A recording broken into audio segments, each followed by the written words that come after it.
Bien, bonjour à tous et bienvenue dans cette dernière vidéo sur le chapitre 16 sur l'électricité. Aujourd'hui, on va s'intéresser à un outil très utilisé en électricité, ce qu'on appelle la caractéristique. C'est pareil, hein, c'est un mot que vous avez déjà utilisé au collège, une caractéristique.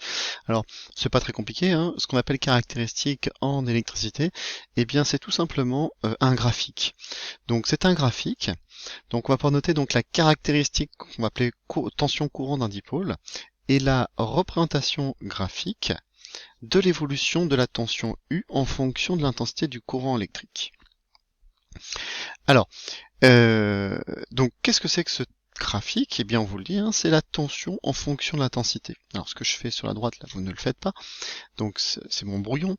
Donc, c'est un graphique, et sur ce graphique, eh bien, je vais tracer, eh bien, deux axes, hein, comme tout graphique. Et puis là, on vous dit, pour la caractéristique tension courant, c'est U en fonction de I. Donc on va tracer U, la tension, en fonction de l'intensité. Alors pourquoi est-ce qu'on trace ça?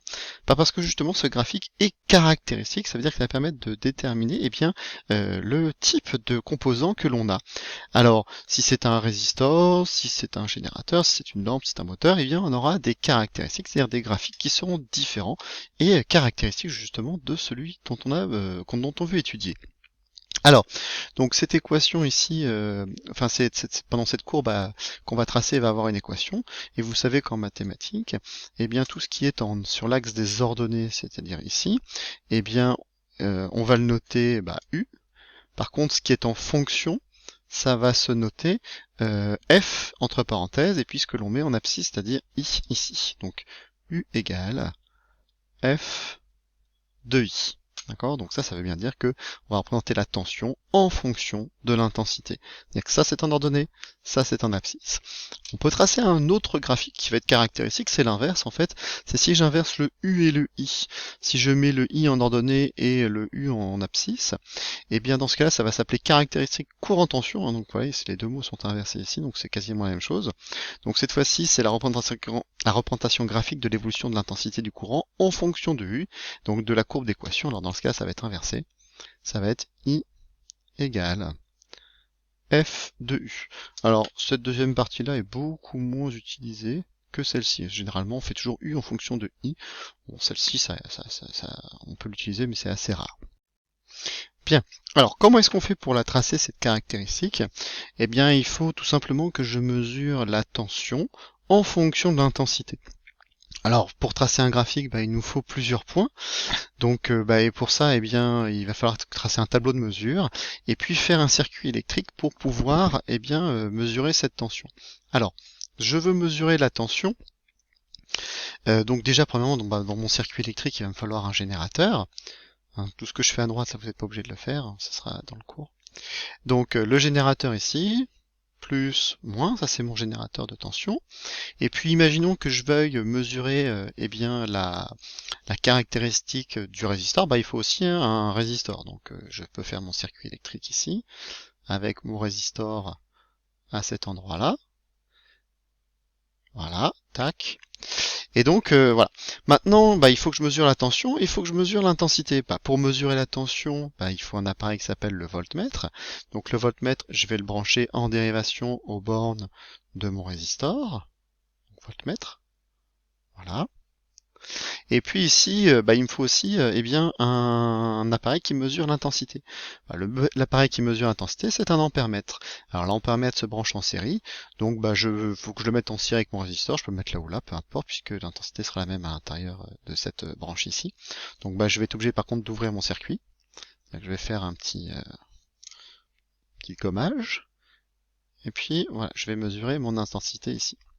Donc si je réalise ce montage-là, eh bien je vais pouvoir mesurer en même temps la valeur de la tension et la valeur de l'intensité aux bornes de mon résistor. Le problème, c'est qu'avec ce type de générateur-là, eh bien je ne peux mesurer qu'une seule valeur. Or moi, je vous ai dit tout à l'heure qu'on vous avait besoin de faire un tableau de mesure. Donc il me faut plusieurs valeurs. Donc soit je change le générateur au fur et à mesure du temps, ce qui n'est pas très pratique, soit j'utilise un générateur de tension variable. Alors pour symboliser un générateur de tension variable, eh bien on fait une flèche sur ce générateur un petit peu en oblique comme ceci. Et là, ça veut dire quoi cette flèche? Ça veut dire que je peux faire varier eh bien ma tension. Donc en gros, si je réalise ce montage-là, ensuite je peux tracer un tableau de mesure. Donc tableau de mesure qu'on pourrait faire, c'est par exemple celui-ci. Je mets U en fonction de I, et puis je prends différentes valeurs de tension comme 0, 1, 2, 3, 4, 5 volts. Et puis à chaque fois, je vais mesurer l'intensité que je vais avoir ici. Donc si on fait ce montage-là, on va trouver des valeurs, je vais pas les faire ici. Mais on imagine qu'on trace ce tableau de valeurs là et qu'on les reporte dans un graphique. Si je prends un résistor ici, eh bien qu'est-ce que je vais obtenir comme type de graphique? Je vais obtenir ceci. Je vais obtenir une droite qui passe par l'origine. Ça veut dire que la tension et l'intensité vont être proportionnelles l'un par rapport à l'autre. C'est un petit peu logique puisque je vous rappelle que on avait vu juste ici la loi d'Ohm. La loi d'Ohm, c'est U égale R fois I. Regardez bien, U égale R fois I, ça veut dire que vous avez quelque chose de type Y égale un coefficient petit a fois x. Eh bien, c'est exactement ce même type de courbe. Donc la caractéristique, c'est la représentation graphique de cette loi U égale R fois I, c'est-à-dire la loi d'Ohm. On a bien une relation linéaire entre les deux. Donc ça, c'est pour un résistor. Si je prends d'autres composants électroniques, d'autres dipôles, je prends un générateur, une lampe ou un moteur. Par contre, je ne trouverai pas une droite qui passe pour l'origine. Je trouverai autre chose.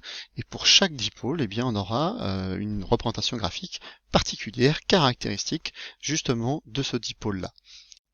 Alors, en résumé, dans votre cours ici, donc le petit 2, c'est caractéristique d'un dipôle. Donc la caractéristique tension courant U égale F de U d'un dipôle ou un conducteur ohmique est quoi? C'est une droite qui va passer par l'origine. Voilà. Donc c'est une droite qui passe par l'origine d'équation U égale R fois I. Voilà. Alors, à quoi est égale la résistance? La résistance est égale à quoi? Au coefficient directeur de votre équation de droite. Donc c'est égal au coefficient directeur de la droite. Voilà. Et donc, dernière petite phrase à compléter, donc la tension U et l'intensité du courant électrique sont donc liées par une relation de proportionnalité.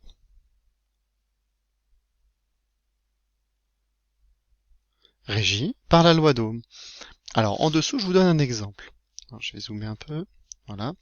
Donc on imagine, voilà, on a réussi à tracer la caractéristique d'un résistor et puis on obtient forcément une droite par l'origine. On arrive aussi à trouver le coefficient directeur de la droite. Alors ici, dans ce cas-là, pour trouver le coefficient directeur de la droite, c'est pas très compliqué. Il suffit, comme c'est une relation de proportionnalité, il suffit de prendre un point, n'importe lequel sur la droite, par exemple, lequel est le plus facile, je sais pas, par exemple celui-ci. Si je prends ce point-là, pour trouver le coefficient directeur, je fais une valeur sur l'axe Y divisé par une valeur sur l'axe des abscisses.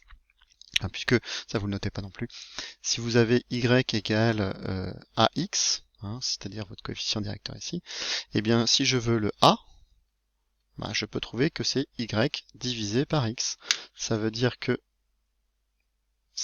justement, je prends une valeur sur l'axe Y, par exemple celle-ci, je prends la valeur correspondante pour l'axe des abscisses, et puis je fais le quotient des deux, je vais trouver mon coefficient directeur. C'est comme ça pour la relation de proportionnalité qu'on peut permettre de trouver ce coefficient-là. Alors donc on imagine ici que j'ai trouvé là un coefficient directeur égal à 2,2 fois 10 puissance 2, et donc je peux déterminer l'équation de ma droite. Puisque l'équation de ma droite, alors donc là ce qui correspond c'est U égale R fois I. Donc le coefficient directeur, c'est le R qui se trouve ici. D'accord? Donc moi je vais remplacer mon équation de droite, le Y, je vais le remplacer par le U. Mon X, je vais le remplacer par le I. Et puis le R, je vais le remplacer par sa valeur que j'ai trouvée, 2,2 fois 10 puissance 2. Donc l'équation de ma droite, ça sera quoi? Ça sera U, comme le Y dans une équation de droite, égale cette valeur, c'est-à-dire 2,2 fois 10 puissance 2 fois, I. Et la valeur de la résistance, elle est égale à quoi? Justement à mon coefficient directeur, c'est-à-dire 2,2 fois 10 puissance 2. Ici, ce seront des ohms. Voilà. vous avez un dernier savoir-faire, donc c'est le savoir-faire numéro 4, c'est représenter et exploiter la caractéristique d'un dipôle. Donc il faut savoir tracer le graphique et puis savoir trouver le coefficient directeur qui va avec. Dernier point aujourd'hui, eh bien, c'est ce qu'on appelle un point de fonctionnement. Alors, les caractéristiques, les tracés, ça permet de savoir quel dipôle, mais ça me permet aussi surtout bien, de connaître autre chose. C'est si je branche deux dipôles ensemble, bien, je peux connaître bien, les valeurs de tension et d'intensité entre leurs bornes. Pour cela, bien, on va aborder la notion de point de fonctionnement. Alors, on imagine que l'on a tracé, je vous donne sur l'exemple qui se trouve ici, on imagine qu'on a tracé des caractéristiques de deux dipôles. Alors, on va prendre ici en vert un résistor, donc c'est une droite qui passe par l'origine, voilà, donc j'ai celle-ci. Et si je la branche à un générateur, bien, je vais essayer de croiser, on va dire, ces deux caractéristiques. Alors, ça, vous ne le savez pas, c'est moi qui vous le dis, mais si je fais la même expérience que tout à l'heure, c'est-à-dire celle-ci, mais que mon voltmètre, bien, au lieu de le mettre aux bornes de mon résistor comme j'ai fait ici, si je le branche aux bornes du générateur, je vais tracer la caractéristique de mon générateur. Et qu'est-ce qu'on obtiendra? On obtient autre chose qu'une droite qui passe par l'origine. On obtiendra une droite, par contre, c'est une droite affine, puisque ici, vous voyez, donc c'est une droite qui va légèrement être décroissante. Donc si on fait cette expérience-là avec un générateur, je trouverai ça. Si je croise mes deux droites, mes deux graphiques, mes deux caractéristiques, bien je vais obtenir ça. Donc ici, je vais obtenir deux droites qui vont venir se couper en un point. Ce point, c'est le point de fonctionnement. Ça veut dire que, imaginons que je prenne par exemple une pile, puis entre ces bornes j'ai une pile de 5 volts. Par contre, si je branche un résistor entre ces bornes, bien sa tension va diminuer un petit peu. Jusqu'à quelle valeur? Bien, elle va diminuer jusqu'à cette valeur qui va se trouver à cet endroit-là. Et dans ce cas-là, si je connais la valeur de la tension, la valeur de la résistance, bien, je vais pouvoir déterminer l'intensité aux bornes de mon résistor. Donc, ce point de fonctionnement, bien, je vais l'appeler P. Voilà, P pour point de fonctionnement. Et donc, il va avoir des coordonnées. Les coordonnées de P, bien, ça va être les coordonnées IF, I pour intensité, F pour point de fonctionnement, et puis je mets point virgule, et UF pour tension ici. Donc maintenant, si je veux bien, les coordonnées de ce point, bien, qu'est-ce que je vais faire? Je vais prendre ma petite règle, donc ma petite règle qui se trouve là, et puis je vais déterminer les coordonnées de ce point. Donc je vais pouvoir tracer un trait de là jusque là. Donc si on trace un trait, je vais le faire peut-être en rouge. Voilà, donc je vais faire des petits pointillés. Voilà, ça va me donner donc bien, un point qui va se trouver ici. Alors cette valeur ici, elle est à peu près de 4,7 volts. Et puis je fais la même chose pour avoir les coordonnées de ce point ici. Donc je prends ma règle, cette fois-ci je la tourne. Voilà, je mets bien à 90 degrés. Je la déplace, je me mets là, et je vais tracer mes petits pointillés pour avoir la valeur de mes coordonnées de point de fonctionnement. Alors si on regarde ici, on a à peu près 5,9 mA. Donc, si je branche ma pile qui est entre ces bornes qui est à vide et de 5 volts, bien le fait de brancher mon résistor dessus va faire baisser la valeur de la tension, et donc du coup l'intensité qui va la traverser, qui va traverser mon résistor, je vais pouvoir directement le savoir ici. Donc le graphique ici qui permet de déterminer le point de fonctionnement va me permettre de déterminer les valeurs d'intensité et de tension aux bornes de mon résistor. Voilà. Donc je vais revenir au cours et puis on va noter ce qui est important. Donc je vais vous le lire encore une fois. Donc lorsqu'un dipôle récepteur est branché aux bornes d'un générateur, c'est ce qu'on a fait dans l'exemple précédent, bien un courant de même intensité, donc qu'on va noter IF, traverse les deux dipôles. La tension UF à leur borne est également la même. Ces deux conditions se réalisent simultanément à l'intersection des caractéristiques des deux dipôles. Donc c'est bien ça, c'est l'intersection de ces deux caractéristiques. Le point de fonctionnement noté, alors on va le noter, je vais noter P. Voilà, P majuscule. P avec entre parenthèses ses coordonnées, donc ça va être les coordonnées IF, UF. Et le point d'intersection des caractéristiques du générateur et du dipôle branché en série. Donc Voilà. Donc dans mon exemple que je vous ai fait ici, eh bien, ce que je vous mets pour compléter et terminer ce cours, donc par superposition des caractéristiques du générateur et de la résistance branchée en série, on détermine les coordonnées du point de fonctionnement. Donc là, qu'est-ce qu'on a déterminé comme coordonnées? Eh bien, on a déterminé P avec des coordonnées, donc je mets d'abord l'abscisse en premier, c'est-à-dire 5,9. Donc ça c'est mon IF, hein. IF égale 5,9 milliampères. Je mets un petit point virgule pour donner la deuxième partie. Et donc pour l'ordonnée, qu'est-ce que j'ai? J'ai 4,7, je suis en volts, donc ça c'est mon UF. UF égale 4,7 volts. L'intensité du courant dans le circuit est, c'est ça, hein, donc du coup c'est la même chose, hein, c'est IF égale 5,9 milliampères. Et puis la tension borne de dipôle, c'est UF est égal à 4,7 volts. Voilà.